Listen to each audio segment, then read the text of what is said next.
আজকে আমি garlic bread বানাবো। এই যে ব্রেড নিয়ে নিয়েছি, এই যে দেখেন রসুন, এখানে ধনেপাতা, বাটার, চিজ আর অরিগেনো, এখানে চিলি ফ্লেক্স আছে। আমি এখন গার্লিক ব্রেডটা কীভাবে বানাবো সেটা আপনাদেরকে আমি দেখিয়ে দিচ্ছি। এই যে দেখেন কড়াইয়ের মধ্যে আমি সরষের তেল দিয়ে দিয়েছি, এর মধ্যে দিয়ে দিব এই যে রসুন। রসুনটা আমি হালকা করে ভেজে নিব। তেলের মধ্যে হালকা করে আমি ভেজে নিব। এই যে দেখেন রসুনগুলো আমার ভাজা হয়ে গিয়েছে। এখন আমি রসুনগুলোকে নামিয়ে দেব। এই যে দেখেন রসুনগুলো ঠান্ডা হয়ে গিয়েছে, এখন আমি মিক্সার গ্রাইন্ডারে দিয়ে দিচ্ছি। এই যে দিয়ে দিচ্ছি হলো চিলি ফ্লেক্সটা,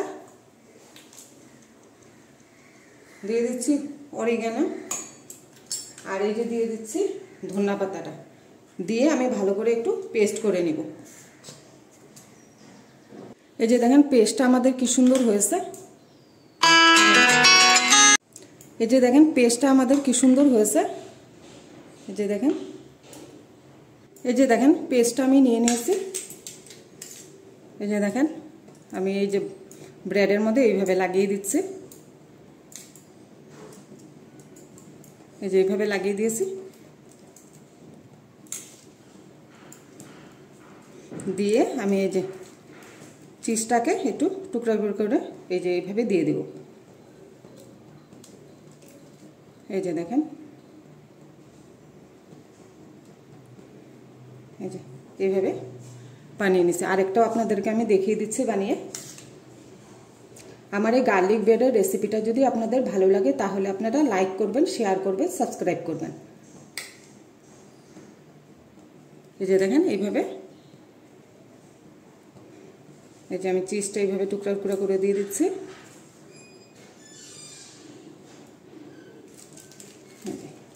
এইভাবে আমি এখন সবগুলো বানিয়ে নিব। এই যে দেখেন এইভাবে আমি সবগুলোকে বানিয়ে নিয়েছি। এখন আমি ব্রেডটা কিভাবে বানাবো সেটা দেখিয়ে দিচ্ছি। এই যে কড়াইতে দেখেন আমি বাটার দিয়ে দিচ্ছি।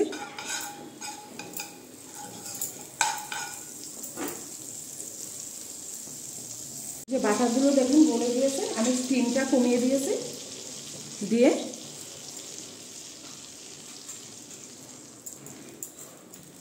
এইভাবে আমি কড়াইয়ের মধ্যে দিয়ে দিচ্ছি, দিয়ে স্টিমটা কমিয়ে আমি ঢেকে দিচ্ছি। রেখে 10 মিনিটের জন্য আমি ঢেকে রেখে দিচ্ছি, তারপরে আমি উঠিয়ে দেব। এই যে ঢাকনাটা আমি তুলে দিচ্ছি। এর মধ্যে আমি একটু লবণ উপর দিয়ে ছড়িয়ে দিচ্ছি।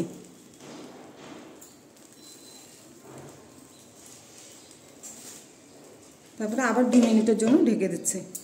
এই যে দেখেন গার্লিক ব্রেডটা আমাদের হয়ে গিয়েছে। আমি এখন এটাকে এই যে নামিয়ে দেব।